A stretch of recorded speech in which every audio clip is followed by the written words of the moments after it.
Hello student आज जो हम पढ़ेंगे, आपको पता है कि संडे को आपका 10th की क्लास होती है।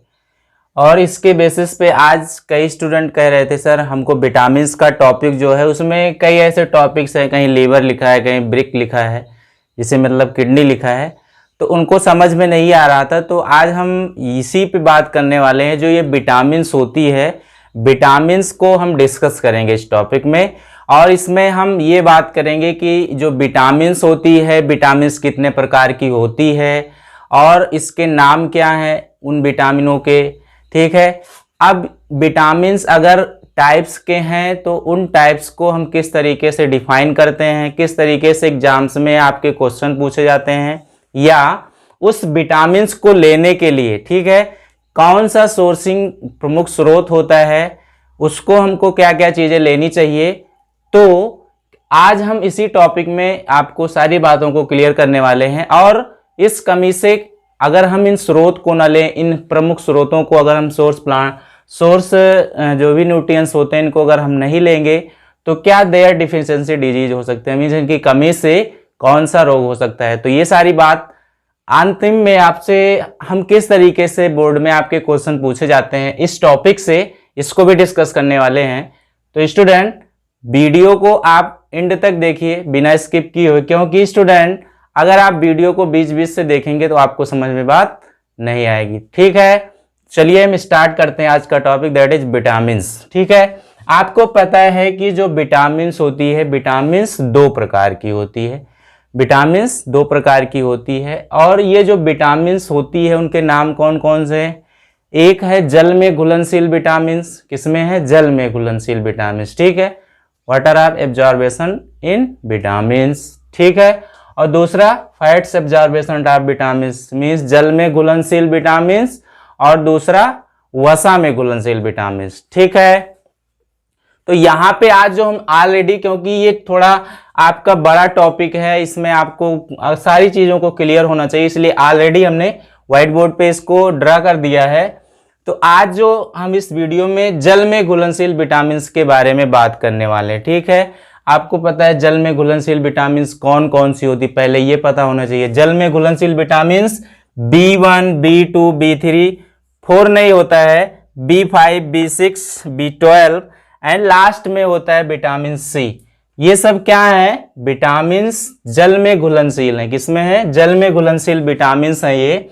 अब देखिए हम आज के वीडियो में इसी को डिस्कस करेंगे। नेक्स्ट जब हम पढ़ेंगे संडे को तो वसा में घुलनशील विटामिन्स के बारे में, जो होती हैं vitamin A, vitamin D, vitamin E, vitamin के।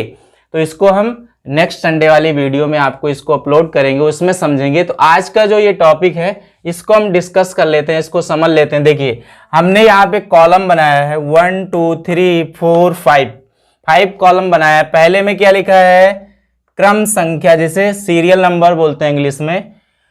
अब देखिए इसको हम पूरा इंग्लिश में ड्रा कर सकते थे, लेकिन आपको समझ में नहीं आती बात, इसलिए मैंने इसको हिंदी में भी आपको लिख दिया है, इंग्लिश में भी मैं आपको बता दूंगा। यहाँ पे देखिए विटामिन्स का नाम लिखा है दूसरे कॉलम में, तीसरे में लिखा है प्रमुख स्रोत, तीसरे में कार्य, और फोर्थ नंबर में कमी से उत्पन्न रोग। इसको यहाँ पे विटामिन्स नेम है, प्रमुख स्रोत मतलब सोर्स, कार फंक्शन, कमी से उत्पन्न रोग, देयर डिफिशियंसी डिजीज। ठीक है अब देखिए यहाँ पे जो पहले विटामिन हम पढ़ने चल रहे हैं जल में घुलनशील, यहाँ पे लिखा भी गया है जल में घुलनशील विटामिन, ये सारी चीज है ना।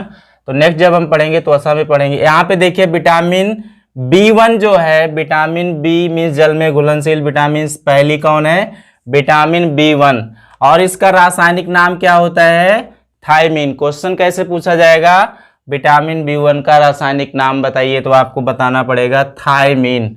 यहाँ पे इंग्लिश में भी थायमीन लिखा गया है। अब देखिए हम क्या खाएं, क्या सोर्स लें, क्या प्रमुख स्रोत लें कि हमको विटामिन B1 मिले। ठीक है, तो ईस्ट खाएं आप, ये जो चीज होती है आपकी उसको खाइए, मांस खाइए, दूध और अनाज के छिलके, फलियां और हरी सब्जी। अगर आप ये सारी चीजें खाएंगे तो आपका जो बेनिफिशियल होगा वो लीवर के लिए होगा। किसके लिए होगा, लिवर के लिए ये बेनिफिशियल होगा। क्या खाएं, तो ईस्ट, मांस, दूध, अनाज के छिलके, फलियां खाएं और हरी सब्जियां, तो हमारे लिवर के लिए ये क्या होगा, बेनिफिट होगा। जैसे लीवर बोलते हो आप इंग्लिश में, और हिंदी में क्या बोलते हो आप, यकृत। ठीक है, आपको पता होना चाहिए, क्योंकि जो पढ़े लिखे नहीं होते हैं वो भी कहते हैं उनका लीवर खराब हो गया। तो आप तो पढ़े लिखे हैं, तो आपको तो पता होना चाहिए कि लीवर क्या है, यकृत हिंदी होती है। ठीक है, और इंग्लिश में लीवर बोलते हैं। अब देखिए, अगर हम इसको खा लिए तो हमारे बॉडी में इसका सोर्स, हमारा बॉडी में किस तरीके से ये काम करता है। तो जो कार्बोहाइड्रेट्स होता है, जो आप कार्बोहाइड्रेट्स लेते हैं, जो भी चावल चीजें खाते हैं, और जो फैट्स होती हैं वसा के जो उपापचय से, जो उसमें हम इसको खा रहे हैं, वो कार्बोहाइड्रेट्स एवं वसा जो भी चीजें यहाँ पे हमने इसको सोर्स को लिया, ये हमारी बॉडी में सह एंजाइम्स के रूप में, मीन्स वहां से उनके कार्बोहाइड्रेट से और फैट से जो भी चीजें सोर्स होती हैं वो हमारे एंजाइम्स के लिए बेनिफिट होती हैं। ठीक है, मीन्स हमारा एंजाइम्स जो होता है हमेशा फंक्शन करता रहेगा। क्लियर। अब देखिए यहाँ पे क्या होगा, अगर आप इन सारी चीजों को नहीं लेंगे तो आपकी बॉडी में एक डिजीज हो जाती है जिसका नाम क्या है, बेरी बेरी। क्या हो जाएगा, बेरी बेरी। मीन्स क्या होता है, आप बेरी बेरी सुने, मीन्स क्या होता है इसका, तंत्रिका तंत्र तथा पेशियों का ठीक प्रकार से कार्य न करना। मीन्स आपका जो नर्वस सिस्टम होगा, क्या होगा, जो नर्वस सिस्टम होगा और जो मसल्स होती हैं, जो पेशियां होती हैं, वो ठीक तरीके से फंक्शन नहीं कर पाएंगे, और जब फंक्शन नहीं कर पाएंगी तो आप किसी चीज को कर नहीं पाएंगे। क्लियर।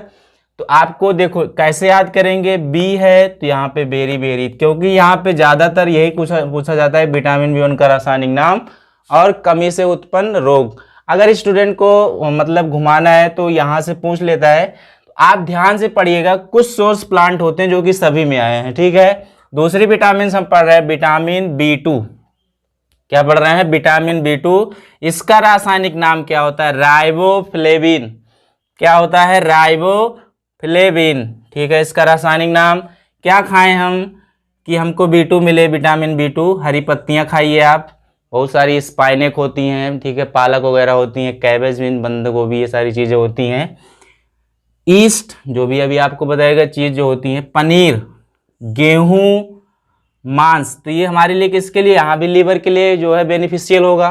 ठीक है, क्या खाएं तो हरी पत्तियां, ईस्ट, पनीर, गेहूं, मांस, ये सारी चीजें अगर हम खाएंगे तो हमारा जो स्रोत है वो लीवर के लिए बेनिफिशियल होगा। ठीक है, अब क्या फंक्शन करेगा हमारी बॉडी में, जो भी हमारी बॉडी में अमीनो एसिड होता है, ठीक है, जो भी अमीनो एसिड होता है उसके उपापचय में जो फैटिक एसिड होता है, FAD, ठीक है, FAD, जो भी आपके बॉडी में एसिड पाए जाते हैं, ठीक है, उसके सह एंजाइम्स में ये क्या करता है, भाग लेता है। ठीक है, उसके अमीनो अम्ल में आपका भोजन डाइजेस्ट करने में क्या करता है, ये हेल्पफुल होता है। क्लियर। अगर नहीं खाओगे आप, इन सारी चीजों की कमी होगी तो आपके बॉडी में कीलोसिस हो जाएगा। क्या हो जाएगा, कीलोसिस। कौन सी बीमारी है ये, होंठ का फटना। क्या है, होंठ का, कुछ लोग ओठ बोलते हैं, वो गलत शब्द है। क्या है, होंठ। हाँ, होंठ है तो वो आपका देखते हो फट जाता है होंठ। और दूसरी डिजीज क्या हो जाती है, ग्लोसाइटिस। क्या हो जाता है, ग्लोसाइटिस। तो आप एग्जाम में ये नहीं लिखेंगे कि विटामिन B2 की कमी से होंठ का फटना, आपको किलोसिस लिखना पड़ेगा। हाँ, ब्रैकेट में लिख सकते हैं आप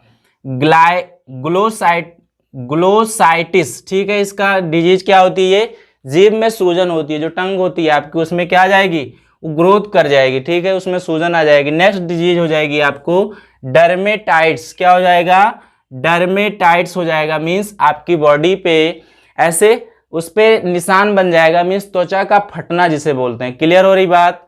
ये हो गया आपका विटामिन B2। नेक्स्ट जो है आपका थर्ड नंबर पे विटामिन B3। क्या है, विटामिन B3। इसका रासायनिक नाम क्या है, पैंटोथेनिक अम्ल। क्या है, पैंटोथेनिक अम्ल। ठीक है, क्या खाएं, हमारा स्रोत क्या है विटामिन B3 लेने का, तो यहाँ पे क्या खाएं हम, टमाटर खाइए, मूंगफली खाइए, ठीक है, ईस्ट खाओ, दूध, मांस, अंडा। ठीक है, तो ये हमारी किसके लिए बेनिफिशियल होगा, जो आपकी लीवर होती है और जो आपका ब्रिक होता है, मीन्स जो किडनी होती है, उसके लिए बेनिफिशियल होगा। ठीक है, उसके लिए फायदा होगा। अब देखिए हमारी बॉडी में फंक्शन क्या करते हैं, जो भी उपापचय क्रियाओं में ये क्या करते हैं, जो भी हमारा डाइजेस्ट भोजन होता है, जो भी हम लेते हैं, उसका जो होता है एक कंपोनेंट्स होता है जो कि मुख्य घटक माना जाता है। तो इससे हमारा जो एंजाइम ए होता है उसकी क्रियाओं में उपापचय होता रहता है। ठीक है। नेक्स्ट, इसमें जो डिजीज होती है विटामिन B3 की कमी से, कौन सी डिजीज? डर्मेटाइट्स। तो आपको पता भी होना चाहिए डर्मेटाइट्स क्या होता है। त्वचा के रोग होते हैं, मीन्स आपकी बॉडी पे ऐसे चकत्ते पड़ जाएंगे। ठीक है, कहते हो ना कि इनको डिजीज हो गई, इस तरीके से आप देखते हो कि बॉडी पे ऐसे ऐसे चकत्ते टाइप के पड़ जाते हैं, जिसे हम त्वचा का रोग बोलते हैं, स्किन ऑफ डिजीज। अब देखिए यहाँ पे 4th नंबर विटामिन है, विटामिन B5। क्या है 4th सीरियल पे? Vitamin B5। इसका रासायनिक नाम क्या है? निकोटेनिक अम्ल। क्या है? निकोटेनिक अम्ल। तो मांस खाना पड़ेगा आपको। ठीक है, प्रमुख स्रोत। ठीक है, यहाँ पे ईस्ट, अनाज, दाल तथा मछलियाँ। अब देखिए कुछ ना कुछ आप इसमें से लीजिए, क्योंकि कुछ लोग वेज कुछ लोग नॉन वेज होते हैं। मतलब वही होता है, आप चाहे उसको खा के लीजिए और चाहे आप वेज खा के लीजिए, चाहे नॉन वेज खा के, मीन्स यहाँ पे कुछ ना कुछ तो आप चीज़ें लेंगे। तो आप किसके लिए बेनिफिशियल होगा? यकृत के लिए। देखो यहाँ पे सब में यकृत आया, तो इस ट्रिक से आप याद भी कर सकते हो।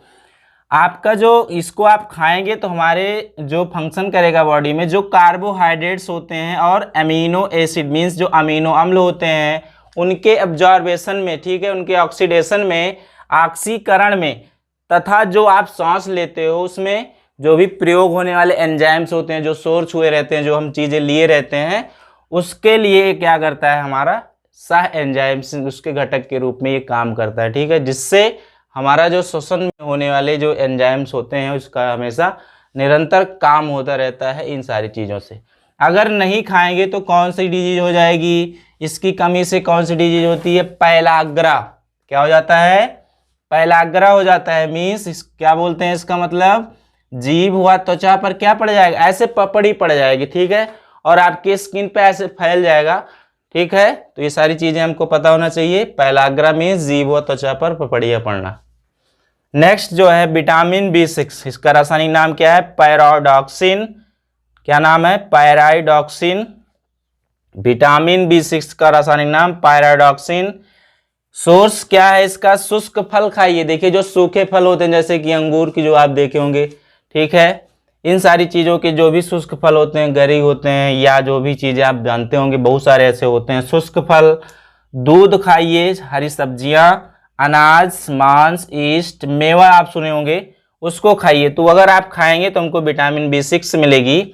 अब देखिए हमारी बॉडी में काम करती है अमीनो अम्लों तथा प्रोटीन का उपापचय। मीन्स जो आपके बॉडी में अमीनो एसिड होते हैं, जो भी प्रोटीन्स हमारे बॉडी से सोर्स होते हैं इन सारी चीज़ों को लेने से, उसके उपापचय में बेरीफुल होता है। मीन्स उसको पचाने के लिए ये हेल्पफुल होता है। ठीक है, अगर नहीं लेंगे तो आपकी बॉडी में एक कमी हो जाएगी, आपकी बॉडी में एक रोग हो जाएगा जिससे हम एनीमिया बोलते हैं। तो आपको पता भी होना चाहिए एनीमिया क्या है।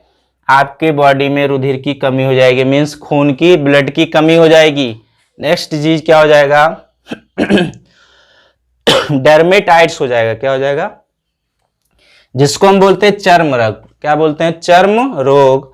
और आपकी बॉडी में जो आपका वेट है, क्या है? आपका जो वेट है मीन्स जो भार है उसमें कमी हो जाएगी, इसीलिए लिखा गया शरीर का वजन कम होना। ठीक है, अब देखिए आप विटामिन B6 लिखे हैं। विटामिन B6 में क्या होता है? इसका रासायनिक नाम मीन्स 6 नंबर पे विटामिन B12 लिखा गया है। इसका रासायनिक नाम साइनोकोबैलेमीन। क्या होता है इसका रासायनिक नाम? साइनोकोबैलेमीन। ठीक है, क्या है सोर्स इसका? मांस, मछली, दूध, अंडा। हमारे बेनिफिशियल किसके लिए होगा? लीवर। देखो सब में लीवर है। इस तरीके से आप वहां सोर्स भी पूछेगा तो 3 एग्जाम्पल्स तो लिखना कंपलसरी होता है। ठीक है, तो इस तरीके से आप याद भी कर सकते हैं। तो बेनिफिशियल यकृत के लिए हमारी बॉडी में जो लाल रुधिराणु होते हैं, जो RBC होती हैं, तथा न्यूक्लियोटाइड्स जो होते हैं उनके निर्माण में ये जो है हेल्पफुल होती हैं। मीन्स अगर आप इसको नहीं लोगे तो आपकी बॉडी में RBC नहीं बनेगा, मीन्स आपका जो ब्लड होता है उसमें प्रॉब्लम हो सकती है। ठीक है, अब देखिए क्या होता है इसमें कमी से रोग? रुधिर क्षीणता, मीन्स आपके ब्लड में कमी हो जाएगी। क्या हो जाएगी भाई? जब आपकी कणिकाएं नहीं बनेगी तो क्या हो जाएगा? रुधिर क्षीणता हो जाएगी तथा आपका तंत्रिका तंत्र जो नर्वस सिस्टम होता है, आपकी बॉडी जो है, जो आपकी बॉडी में बोन्स होती हैं वो सही तरीके से उनका कोई मतलब, कहने का मतलब टाइटली पैक्ड नहीं होंगी, ठीक है, वो हल्की हो जाएंगी।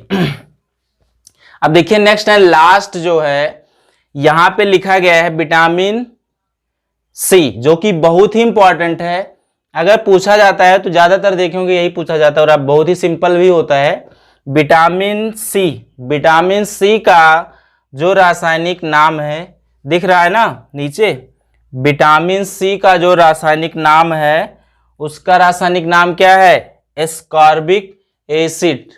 एस्कॉर्बिक एसिड, विटामिन सी का रासायनिक नाम क्या है? Ascorbic acid. क्या खाइए? इसमें खट्टी चीजों को लेना पड़ता है, नींबू, आंवला, मौसमी संतरा, हरी सब्जियां, रसीले फल, इन सारी चीजों को लेंगे तो हमको क्या मिलेगा? Vitamin C. अब देखिए क्रेब्स चक्र में सहायक, अस्थियों के मैट्रिक्स में सहायक, जो आपका क्रेब्स चक्र होता है, मीन्स आपके बॉडी में जो भी सिस्टम होते हैं जगह जगह पे, जो भी चीजें हमको लेते हैं उनको क्या करता है, जो भी उनसे हमको सोर्स निकलता है उन सारी चीजों से, वो हमारी बॉडी में, क्रेब्स चक्र मतलब होता है लाइफ साइकिल जो होती है आपकी बॉडी में, उसमें सहायक होता है। मीन्स आपकी बॉडी में प्रत्येक भाग में जो है इन सारी चीजों को पहुंचाएगा। और मैट्रिक्स क्या होता है? आपकी जो बोन्स जगह जगह जुड़ी होती है वहां पर उसको मजबूत सॉलिड बनाने के लिए हेल्पफुल होती है। और अगर आप इन सारी चीजों को नहीं लेते हैं तो आपको कौन सी डिजीज हो जाएगी? स्कर्वी। सी देखो आ रहा है, इस तरीके से याद कर सकते हो, स्कर्वी रोग मीन्स मसूड़ों से रुधिर का स्राव होगा। देखते हो ना मसूड़ों से ब्लड निकलता है आप, और आपकी बॉडी का जो भार होगा वो कम हो जाएगा। तो स्टूडेंट आपको यहाँ तक अच्छे से पढ़ना है। एनीवे अगर आपको इसमें कोई प्रॉब्लम है, कोई क्यूरी है, ठीक है, तो आप कमेंट कर सकते हैं, मेल कर सकते हैं। नेक्स्ट जब हम पढ़ेंगे तो हम वसा में घुलनशील विटामिन के बारे में पढ़ेंगे। तो स्टूडेंट आज के लिए इतना ही। अब देखिए यहाँ पे क्वेश्चन कैसे पूछा जाएगा। क्वेश्चन आपसे ऐसे ही पूछा जाएगा कि विटामिन B1 का रासायनिक नाम बताइए, विटामिन B2 का रासायनिक नाम, ठीक है, तो थायमिन, इस तरीके से। अब ऐसे पूछा जाएगा क्वेश्चन विटामिन B1 से होने वाला रोग, इस तरीके से, ठीक है, विटामिन B2 से होने वाला रोग, इस तरीके से आपको सारी चीजें अगर कंफर्म रहेंगी तो आप आसानी से बता सकते हैं, ठीक है। तो आज के लिए इतना ही। Thank you class.